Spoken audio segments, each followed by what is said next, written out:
Hi, hun. Hi. Got a question for you. Okay. Question away. This is a good one. All right. I want you to answer, though, with the Samson from 8 years ago. Okay? So you might need to turn your hat backwards. Oh, man. So you're starting out that way? Yeah. Okay. I don't know if I like the Samson from 8 years ago. It's good. It's going to show a journey of how we worked through this. So it's going to be important. Okay.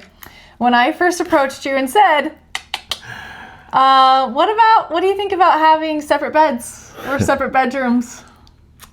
My first reaction was, are we getting a divorce? I was like, dude, Yeah? what just happened? Yeah. I was like, separate beds. That's like one step away from calling it quits. Oh, it's so crazy. That programming is so nuts, right? Yeah. So that's where your thought first went. 100%. And then what did you think? And I was like, no, it's about sleeping and like getting more sleep and... Yeah. The question that comes is why? Like the relationship is fine. Exactly. Yeah. Why do you want to sleep? Everyone and their mom, I mean, on TV, the Brady Bunch, everyone, they sleep in the same bed. It's all the same. Like, no. Why are you trying to be different? No. But the Brady Bunch didn't. Okay, let's go back to the old films. Do you remember the old movies? Like the bedrooms, there were 2 twin beds. One was his, one was hers. Do you remember the old films? You'll have to show me those. I don't remember any. Because I thought Brady Bunch was the first one that showed a couple in bed together. Okay. That was like a historical thing, I think. I don't know about the Brady Bunch, but do you remember any films where like it was 2 separate? They were like, oh, we're going to bed, and it was 2 separate tiny twin beds. No. It's just stop it. Your probably reality is different than mine. You probably live in a different dimension, a different timeline. It. Okay, let's give you some history. Okay. So then we kind of went over some history because now listen to this. So from 1850, I have notes. Okay, this is kind of a big taboo subject. Yeah. People are really struggling with this one, but a lot of people are shifting this direction. It really is starting to change. The programs are starting to change. The research and all this stuff, and people are starting to come out of these programs. Okay. So it's important. Let's talk about it. Okay. History. So from 1850 to 1950, couples slept in separate beds. So you'll see the movies. 1850 to 100 years. 1950. So before they were sleeping in the same bed? 2 twin beds. So 100 years, they switched it up? We don't know about before that. We don't know about before that. But we're talking about the movie. You'll see in the movies and stuff where they are sleeping in 2 separate beds. And you go back to like... England and stuff, they actually had 2 separate bedrooms, right? Yeah. And he would come and maybe sleep in hers sometimes, there's her there, whatever. That's only if you're that was like normal. Higher end people. I bet you the people and the servants are all sleeping in the same room. 5 of them. All 10 of them all together. So in those England movies, they had their own rooms, but teeny beds. If you're rich. Okay, so listen, this came from cleanliness and stopping the spread of disease. Because back then, when there was all those plague, there's a lot of sicknesses. You didn't want to sleep. I mean, sleeping next to each other, that kind of caused disease and the spread of it. Okay. So it was about sleeping more at a distance. Okay. Now think of this. Now enter in the Depression, 1929 to 1941. Okay. Okay. So now you're going to the Deep Depression. Now there's like less money. Yeah. So let's we have to sleep crowded together. We're all sleeping in the same room. We can't afford it. We can't afford multiple rooms. Yeah, we can't afford it. Yeah. Exactly, and multiple rooms. Yeah. Okay, so now enter in World War II. So then, and that ended in 1945. Is that why you're asking all those questions about? Interesting. Just listen, because I've done this research before. Okay. Like, hello. Okay. We've had 2 separate beds for 6 years. Okay, so we did make this transition, and we will shift the hat back. I'm still We'll see how we went through this. Okay, so at 1945, so now at this point, we're done with World War II. We've kind of come out of this depression. The men have all been gone, okay? And they're coming back. Women had to take on completely different roles, okay? So then the mattress companies came in, and they made it a fashion thing to where, so now this is 1960s, they made it an out-of-fashion thing to have the 2 twin beds.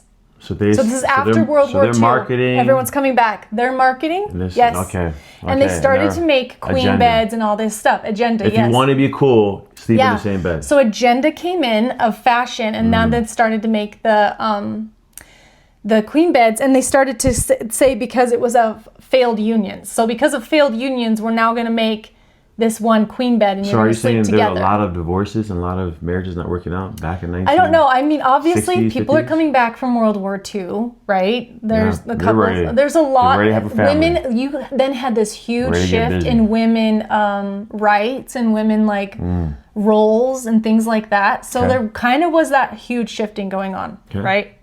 And from the money and everything like that. So the marketing campaign was failed unions. You want to be successful in marriage? And let's make it fashion. Sleep in the same bed. So then the queen beds entered in. Fashion, you're saying fashion, so you're obviously cool. So the cool kids are doing it. Yeah. So this was 1960. So entering program, okay? Okay. Now we enter program. Oh, when you say program, you mean you're programming people's minds. They're programming people's minds that this brainwashing them. Yeah, brainwashing them. So the mattress companies were responsible for that. So there was money definitely involved. Now it became new. Plus it was obviously from the Depression and the lack of money, people were already sleeping like more in tight spaces, right?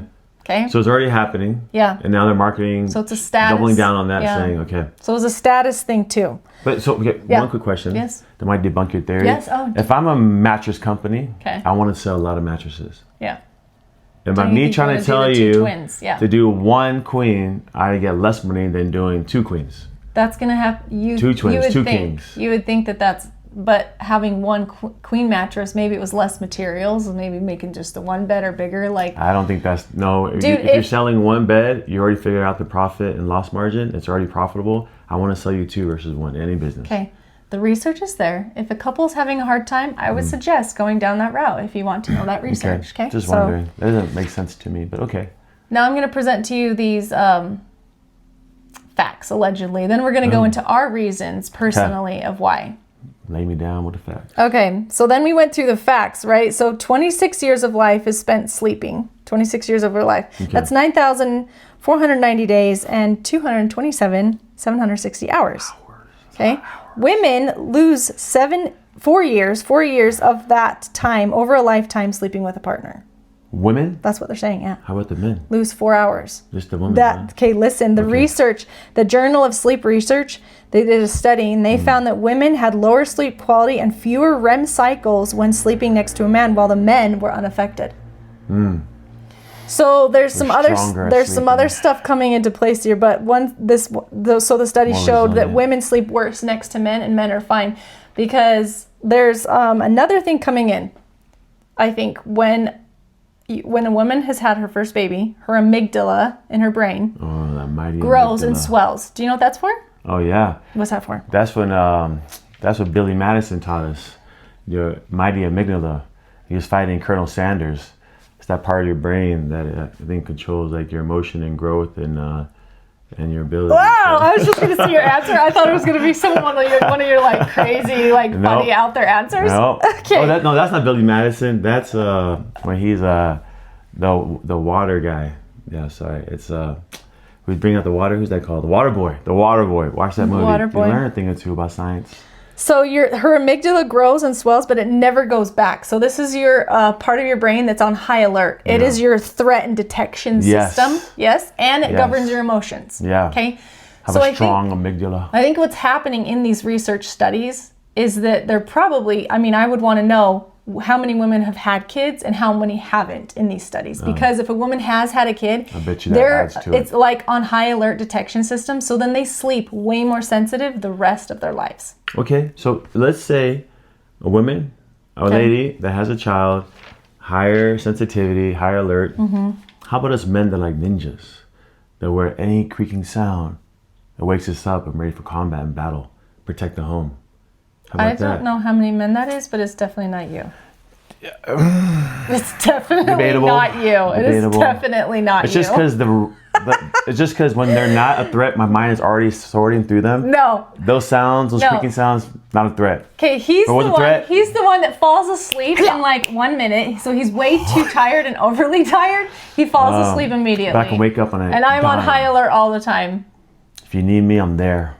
Okay. Yeah, we don't rely on you. So actually, I know I'm joking, but with the whole hunter-gatherer, as a hunter and a protector, I think it's ingrained in us men to be able to be like, all right, there's danger around, to sense it, to feel it, to hear it. When in time of need, I know I sleep like crazy all the time, but yeah. I feel like that's also a factor too. You can't just discount the men. I don't know, but your sleep doesn't do that. I think when these women have these kids, it's like I'm constantly listening for that cry or that baby. Like I'm needing to be on that high alert to take care of that baby. I agree. It's just constantly always there. The brain just changes. Yeah. And that doesn't go back. So I'm just saying, just don't discount. I'm not discounting the men. There's a lot of reason else coming into this. Okay. Got a lot of stuff going on too.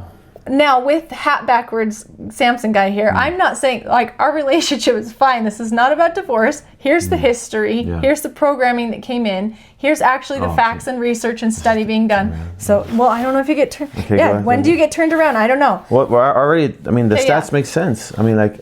Stats make sense. If you're ignorant, you're just going to be like, no, I don't care. I'm just going to say, no, this is stupid. I think you're a dum-dum. Do you think that you fight against... what people think? That's the number one thing. Your kids. Number one thing I was worried about. When I step back and look at how I was back then, 8 years ago when we did this. Well, yeah, I asked you. This was about 8 years ago. 8 years ago. So I remember thinking, what will people think? That was the first thing that came to my mind. Yeah. I mean, I'm talking my mom, dad, my brothers, my sister-in-laws, my kids, friends. Like I don't know why they would ever know, but. Should any of our family come upstairs and go upstairs to our room and grab something? Like, why? Isn't that weird? And why is that a big deal? Beds? And tell me with your hat switch now, like, how'd you get over that? How did that change? Because it's crazy that we really do have this, like, other people, what are they going to think? We have a failed union. Like, it is weird, the programming that has been here. Like, now you think since 1960, right? Like, how long have we had this program? It's been quite a chunk. It's like several decades. You have to sleep together to be successful in marriage.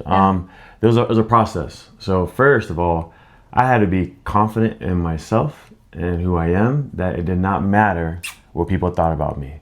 And so I had to really kind of peel back and like, man, am I that worried about other people's thoughts and feelings about me that I can't even uphold what I believe in, that I'm so afraid I'm being insecure of what people think about me? I gotta fix that. That's a whole nother issue apart from what you're asking me. That's personal. So I realized, and you're like, I need to. I'm not as solid. By the way, this process took like 2 years. Remember, he's a Taurus, slow moving, change. I did little touches. Steadfast. I did little touches for years. You go straight forward. I did little touches for years. So this is his tiring. process over a long period of time. Powerful Taurus. Not days. Not days. Not a couple months. Hey. Good things are worth waiting for. Okay. Tell us your next process of what you went through. So then you realize this is a personal issue. I had to take that piece out. I had to figure that out. Look in the mirror. Get some real one-to-one. Like, dude, who am I? Look in the mirror. Who are you? Do you really care about other people? Is everyone else's image of me who I really am? Yeah. Or do I have my own voice, my own thoughts, my own heart? And if that is the case, let that be. And if people don't like it, you can't please everyone. That's like a number one rule when you're trying to be a good person.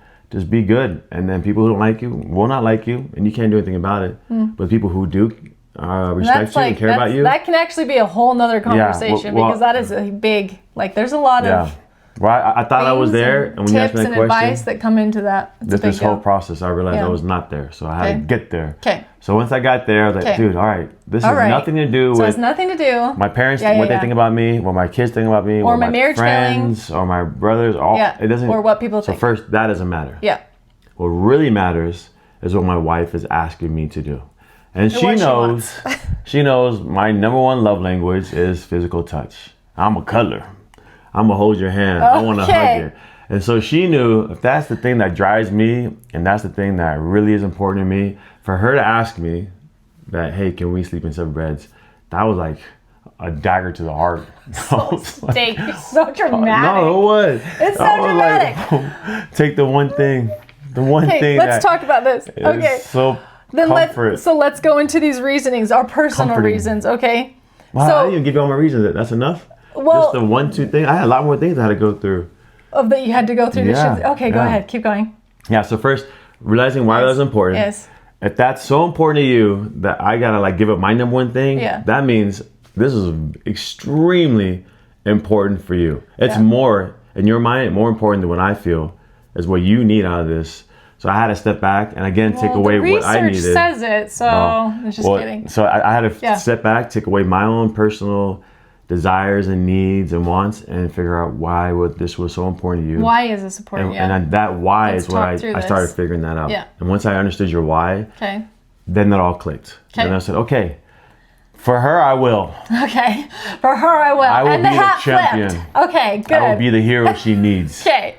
And that's what that. But that's how it started. So now let's talk. Okay. Do you have another one? No. Then after that, it grew and strengthened. Okay. So So then we're gonna get into that, and we're gonna get into the benefits. But I want to talk about the reasons that I came to you, and I was like, this is why it's a big deal. Yeah. First of all, we started in a queen bed, which is ridiculous. Queen bed. I don't even want you to start in a queen bed. Twin bed would be 12 years. 12 years it was a queen bed. She can't go nowhere. Here's the first issue I started to realize. Here's the first issue. No, it wasn't that. It was the burrito rolling in the covers. I would fight with covers like this all night long because you would like and roll up in this burrito and have all the covers around you. Because it may look like I'm sleeping, I'm actually training as a ninja in my sleep. So I was sick of waking up every hour of trying to pull covers back over me. Okay, so then I shifted and I was like, well then fine, I can get 2 separate comforters or beds or covers, whatever, to cross that one off my list, right? I was like, okay, I'll do that. So we did that. Then I realized... And I thought that was the end of it. But boy, was I wrong. Boy, were you wrong. There's lots. So then, the difference of sheets. So I wanted my heart was already hurting by then. It was certain colors, styles, especially light colored stuff, your body dies everything. Like, I have to change this guy's towels, sheets, if they're light colored, every couple months. You think, oh no, you just wash it in hot water and bleach and all this stuff, and the whites can stay white. Does not exist with this man. I'm coming after those whites. Oils. He is oily and it just dyes the sheets. I'm going to darken them all. So, picture of our bedroom now. Insert here. His sheets are dark. Like they're a dark blue and navy. He has dark towels. I started separating towels. But when it was all white, like yours was pristine white on your side of the bed, and mine was all brown. It's like this outline. And I shower morning and night, so don't give me that. Like, my man's dirty. Like, no. This is not about dirtiness. Cleanliness it's like oiliness. It's just the way my body oily. is. It's the pillowcases. Yeah, there's this outline of a body. So anyway, that was my number 1 and number 2. And I'm like, okay, well, I can't really mitigate this. Or maybe I'd choose the dark sheets for the style. But I don't really want that. I wanted the white. Okay. That was kind of in fashion. Okay, number 3, my reason was temperature differences. Okay, so even like having the separate covers, so I am a hot sleeper. So I get hotter as I sleep. Yeah. I get hotter as I sleep, and you get colder as you sleep. Body temperature. But I would say decreases. He's a heater. Like his heat radiates off of him. So for me to sleep next to him and me getting hotter as I slept and him radiating that off, I was like, I can't even be by him.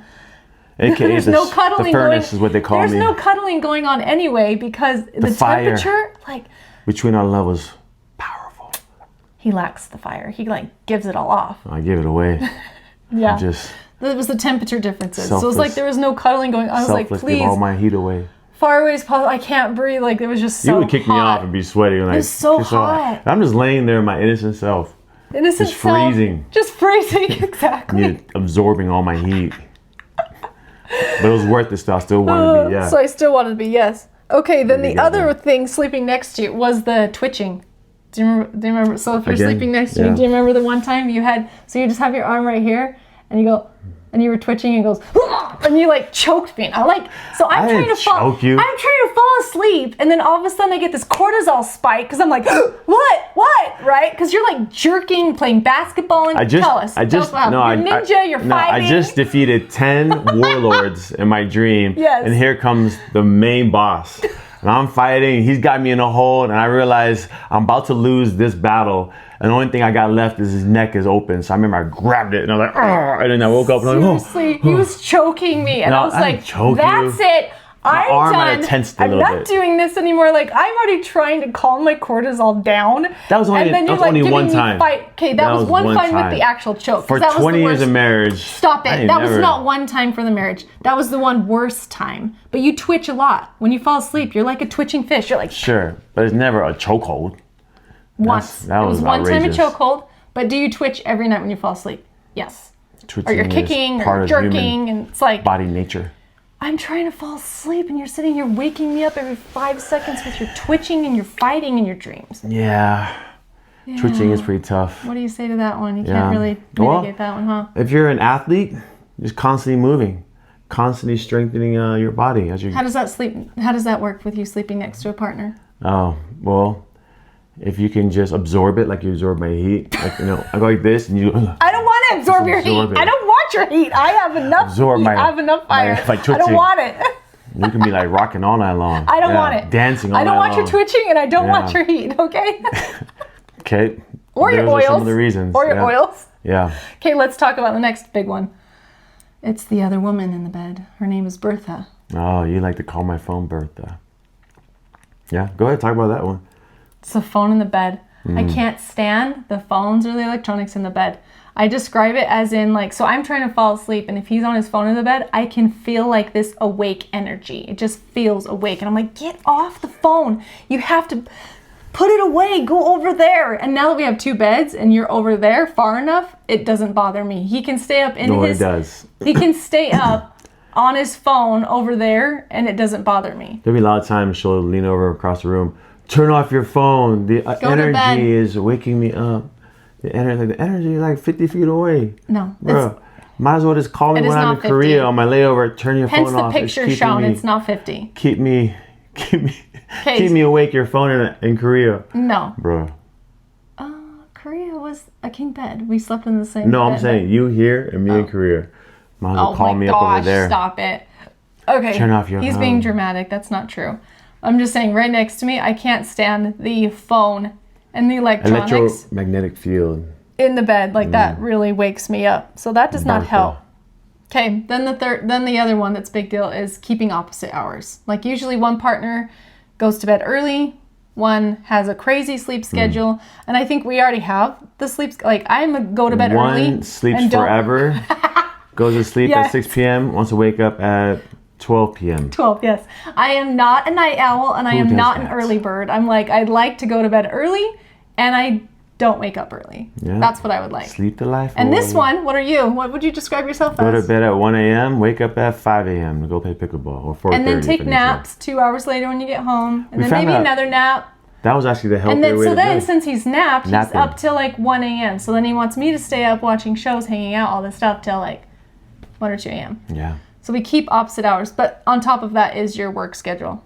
Yeah, pretty wild. Being a pilot. No, being a pilot. Like you having to leave at certain hours, come home at crazy hours, needing to shower, use like it's just, the hours are crazy. Let alone like how we're wired. Let alone how we're wired and how we sleep, but also your career. But the bottom line, that was a lot of reasons. That's a lot of reasons. That the reason was you were not sleeping. And you can't function if you can't sleep. For all those reasons next to you, then I have my own personal reasons I'm not sleeping. But yes, these are like the reasons not sleeping next to you as a partner. So when I'm coming to you and I'm like, this is really affecting my sleep, which means it's affecting your emotional, your irritation, you being your nervous system. Yeah. Right? And like just having a relationship and a partnership. But that was one of the biggest kickers. Knowing if you cannot sleep, you can't function, you can't live a full life. Right. And so even though I love cuddling, even though I'm physical touch, I had to give that up for going to sleep at night and cuddling because you needed your sleep. And I value that more than my cuddling. And our relationship, what people are realizing is that their relationship is actually better when they're starting to do this. So and seriously, this is no judgment. Like there are some people that really will judge and be like, oh my gosh, you don't even love your man then. Like you guys have no relationship and no marriage and you don't love him. I'm like, no, seriously. Oh my God. There's some major judgment. This is a really taboo subject because, and I think it's really just about how the two people's nervous systems. If you do sleep well next to each other and you're like, I have to be right next to them in order to actually sleep, then do that, right? Yeah. That's great.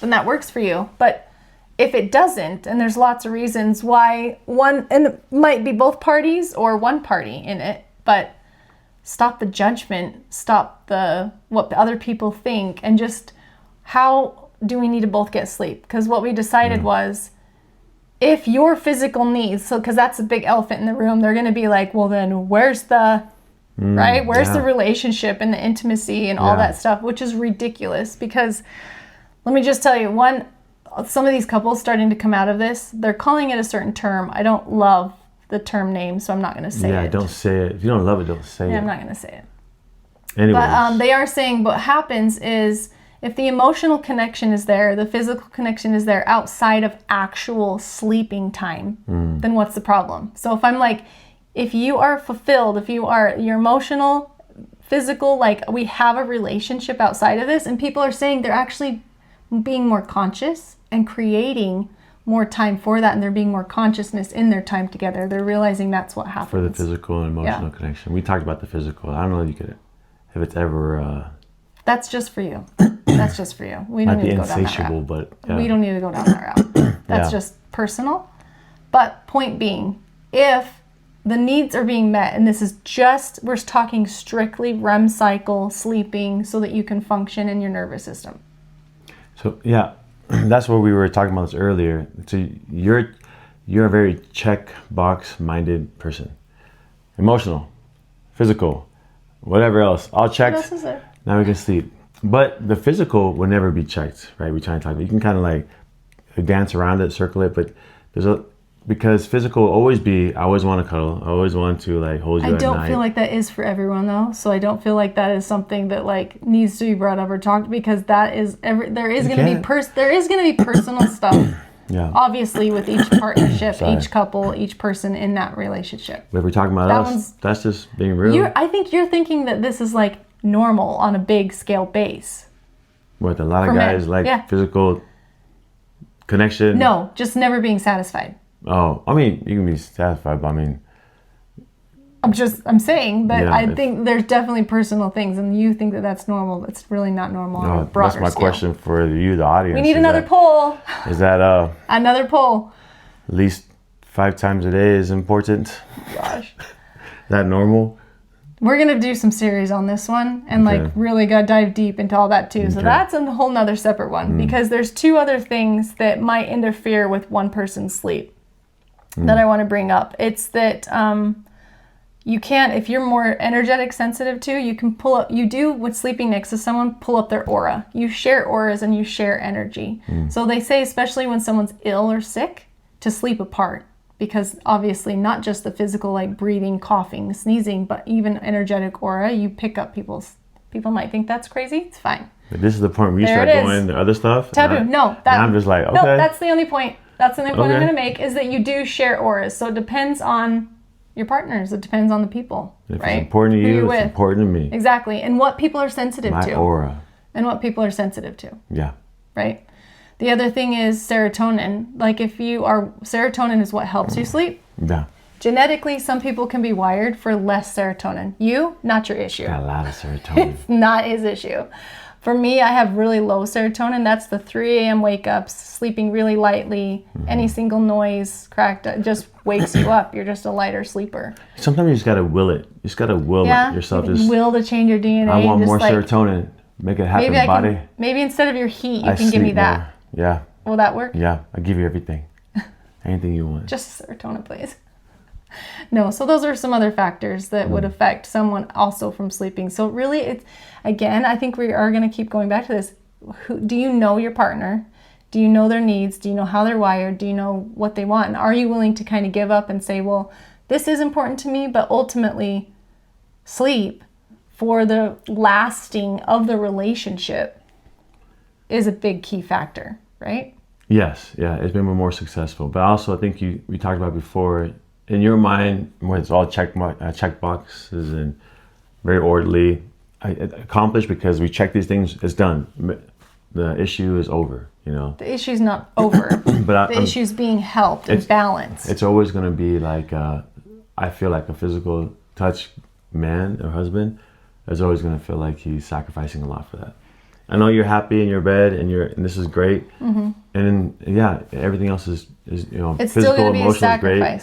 But every time I go to bed at night, it's still like, dang, I wish we were together. Sure. But if we're saying the relationship is still there, the marriage is still there, the relationship's still there, then I'm asking for my needs, which is this. I need this and this and this to just get some more sleep. Which one is important? And sleep is important in the long run of things, of being healthy, physically, mentally, emotionally, being able to function, raise kids. So that's why I choose that. That's why I think it's better. And that's where you had to arrive, right? To sleep in separate beds so you can get that ever so important sleep that you need, because you sleep a lot. If you did that, you're happier, you're more approachable. You're not biting off my head because I kept you up all night. Yeah. And so all that kind of goes away, and then that's helped our marriage, our relationship flourish. Like we're connecting more, and you're finally wide awake and using all your synapses and everything is fully functional. I'm fully functional, so and we can work on it. Calm down. Yeah, your amygdala is calming down. So because of that, we can work better on our relationships. We can talk. We have longer date nights, more in-depth conversations. You're not rattled. You're not tired. You're not just stressed out or strung out. So I think all that played in a huge factor in us being able to be more successful in our marriage and relationship and getting closer and closer to each other. So for me, it was worth the sacrifice. Yeah. It was worth, okay, I would love to every night, but I know that's important to her. And the result has been drawing closer together. And I like the part where you're actually then, it's not just about being tired and strung out and then coming together. It's taking more creative consciousness to be like, hey, let's go on a date night. Hey, let's do this. And you asking, like, you're then creating more of a space too. Or we're sitting down watching movies at night. Like, that's usually our cuddle time. We're watching a show at night and being able to cuddle on the couch or be together that way. Like, there's more consciousness in our together time outside of just sleeping. We've separated the two, I guess. I would agree. I would say we've gone a lot more dates since we started having separate beds. A lot more movie nights, a lot more togetherness. It's very intentional. It's intentional. We're like, man, we want to make sure we spend some time before we go to bed. Because when we go to bed, it's curtains. Because that programming came together and it's like, it's all in one. The sleeping and the togetherness is all one. Yeah. Separate those. Have this intentional creativeness of being together and having the emotional connection, fulfilling each other's emotional, physical needs, and then sleep is just for REM cycles and sleeping.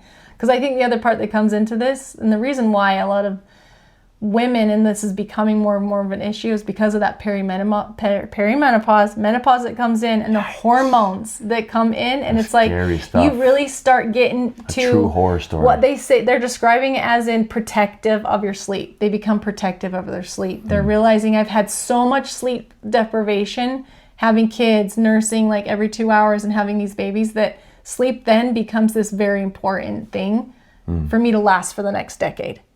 So you're going to lash out at anyone that is threatening that sleep? If you're not getting sleep, yeah. So you're going to fight more for it than what you have in the past.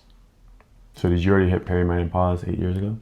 No. But I said this is an issue. No, it was all these 6 issues right here that we already talked through. A lot of issues. But I'm glad I did, because now going into that, I'm like, it's already been shifted through, right? It's not like we have to wait several years to have the shifting of the mindset. I'm really worried about that perimenopause and menopause. We talked about it a little bit before. I fight with guys all the time that talk about how their wives just changed and became monsters. I know, we need to talk because of menopause and perimenopause. So I'm like, please. So I think stay the way you are. And look, that's going to be one of the huge keys to make it through that season in your relationships, is going to be the sleep for the woman. Well, if this helps, I'm so glad we're doing it. Hands down. Exactly. It's like that is going to be one of the main research and keys and points that will come up, is the sleep. Well, those guys are telling me 30 years of happily married life, great mother, and one day she's a drug addict and she's on the streets, homeless, like just doesn't want anything to do with him, the kids. It just is complete change of character. And he's like, I don't happen. Actually, I do. It's menopause. It's boom. It's menopause. And there's lots of reasons behind that. And I'm like, that's going to be that can be a whole nother conversation too, because I think it's important. And a lot of women, like, they're definitely on shifting. How do you prepare for it? That's a good one. What do you take? What can the men do to support them? And what can the woman do to support herself? But sleep, I promise you, it's going to be number 1 or 2. Well, I'm glad. We're already doing it. So it's good. Let me tell you the rest of the benefits. Yes. 30-40% improve sleep overall. There's fewer sleep disruptions. They increase intimacy, communication, and people say that they are becoming more conscious and creatively, coming together. Yeah. So that was what we talked about. Higher satisfaction, less irritability, they're rested, and they're emotionally stable. So how is that? That is great in helping a relationship. Yeah, all that's good. But now, so every time I think I've sacrificed so much to get here, there's always one more thing you throw on top of me. Oh, what? Yeah. What? She forgot about this one. What? Her ideal home, when we build another one, would have 2 separate bedrooms. This is stage 3. So I went from queen bed to king bed to 2 beds. Further in the heart. Stage 3 coming up. 2 separate bedrooms is her dream in a new house. I'm basically living by myself in my own little room. It's only for sleep. Main reasons. Okay, I really think this is going to come up in the houses. Listen, listen, in the housing market, and even like how these people are going to start building the houses and offering is a double master suite. Having teenagers, you realize you don't have a place to hang out in your house anymore. Like, so it's a double master suite with an office / living room, so where you have your own couch, TV, desk. We can hang out, work in that space, and it's quiet. But the double master is mostly for your work schedule, so that you can come home at 2 a.m. and shower, or from pickleball like last night at, what time was that? That wasn't that bad. What time was it? 11:30 It was 11:30. Usually it's at 1 a.m. Sometimes at 1 a.m. Yeah. Yeah. So this is that is strictly for your lifestyle, so that I don't have to be like, hey, can you take your clothes out before you wake up at 4 a.m. Or pack your suitcase and your luggage to go on your trip and have it downstairs already, so that you're not rummaging through and packing. Like, there's a lot of thinking ahead that has to happen in your life because of your schedule. Work, play, life schedule. So my mind, this is how you talked about, and correct me if I'm wrong, for the viewers out there. Okay. It's one big master bedroom, and there's like a wall in between the middle, and a door on each side. Her. So when she goes in, she's completely locked out, away from all the world. Sure, when you're sleeping. That's her bed in there. And I'm on this bed. Yes. And we're kind of blocked off. Yes. And as you walk out your door, right here is like a common area with a TV, living room, a couch. Office. And that's all in your you can master hang out, bedroom. Watch shows. Yes. So you hang out. But there's only his do and hers. all your connections. His and hers doors for bed, closet, bathroom. And then after all the connections, she's like, see ya. Peace out. Open the door, close, lock. Peace out. And I'm sitting there standing in the... Stop it. You're not left as a lone man out in your joint room. living room office. Like, so am lame. I married? If you're on Bertha, you and Bertha, that's your you and Bertha hangout space. She was just here. Editing videos, doing all your texting, all your gossiping, all your bro gossip threads. Should I go into that room and be isolated myself into nothingness? No, we just spent time. I'm sleeping now. This is your Bertha time. The only thing I got from me is I'm hoping it increases our love and connection even more, because the first 2 phases already has. Here's what I'm trying to do. I'm hoping the third works as well. Taking off the mental load. That's the main reason. Taking off the mental load of having to think ahead. I had to text you last night. I'm going to be asleep. Like, can you be quiet? But you still woke me up when you came in to take a shower. And I totally heard you. Like, it's taking off the mental load of you having to think ahead. I do not have to touch you any. Like, you can do your own life, your own schedule at your own time. And that makes sense. And not bother anyone. Yeah, no one's questioning that. It's mitigating. But we are questioning phase 4. What's phase 4? 2 separate homes. Houses. 2 separate houses. Oh my God. You didn't even hesitate. What's phase 5 and 6? Jeez. No. How much longer does this go? That's hilarious. How much more can you push that dagger in my heart? Stop. Okay. Physical touch, guys. I really, I'll you say it confessions. All confessions out there. It's really only phase 4. If it's 2 phase separate 4? Rooms, if it's phase 4, and the whole reason to have 2 separate rooms is because of phase 4 is phase 3. I thought we said is 2 separate. Okay, 2 separate rooms. Phase 2 3. separate rooms within a master bedroom. Yes. Yeah. And that is really for retirement. That's your career. That's when we don't have. But that's like our kids coming, your grandkids, whatever. It's your retirement, because you're gonna have to have this job for a very long time. I just see you running into your little bedroom, shutting that door and locking it when the grandkids are chasing you. Like, where's grandma? Where's grandma? All around the place. It's a safe space. She loves her bed. It's a safe space. It'll be a safe space. Her bed and her shower. For the rest of the time. It's going to be amazing. We're gonna even have an outdoor shower area that is also shared. Okay, shared bathtub, shower, outdoor, everything outdoor. Everything, covered split in everything. No, it's shared and split. We're gonna have equally. We're gonna have one of those old school motorcycles with a little attachment on the side here, so it can be Which separate. Side are you in? You're in this one, right? I'm driving the motorcycle. No, you're not. I am driving. I'm the speed demon. I am driving. You're sitting in the little one like this. Where to now, You're like, wee! Let me catch the butterflies while we drive. You need a little scarf, my little goggles. Yes, that. That's you. Oh my! All right, that's fun. But it's worked out, right? It's worked out great. It hasn't. So it's been 6 years. So basically, in COVID, it was in 2020. I was like, we needed a new bed. The king bed was super sagging. The king bed was super sagging. Our bed is broken. And I was like, we need a new bed. Heads are falling off. And I was like, look, I measured the space and I could fit 2 queen beds. And I'm like, okay, if we're doing this, we're doing this. And I'd given him several years. And so I bought the 2 queen beds, and it has a little nightstand in between, and it's worked perfect. I would say it's worked perfect, and I've loved perfect. it. Perfect is a strong word. Not perfect. It's You're worked right. great. You're right. Worked great. It's not perfect. It would be perfect if my heart is not bleeding. 2 separate every bedrooms. Night. Yeah, but that'll never happen. So it's still bleeding. It's still like. How do we come together with all these differences, huh? I don't know. How does this work out? We just figure it out. My love for you. I keep telling you, you have to love your wife more than yourself, and it all works out. And that's I love the answer. Yes, and I do the same for you. And you love me in many different ways. In the other ways, we just had to give up the sleeping and cuddling all night long. I know. Yeah. But you take care of me so many different ways. Yes. Hey, the kids are here. Okay. Okay. Woo, that was good.